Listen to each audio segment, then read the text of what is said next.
The hole saw is the tool to use when you need to drill large diameter holes up to about 4 inches in diameter. But they do have one annoying characteristic in this, and here it is.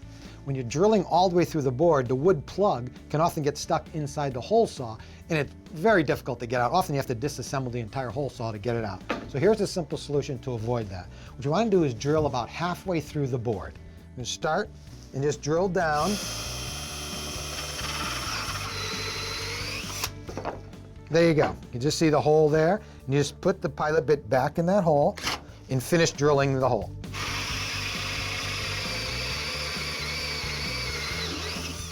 There you go.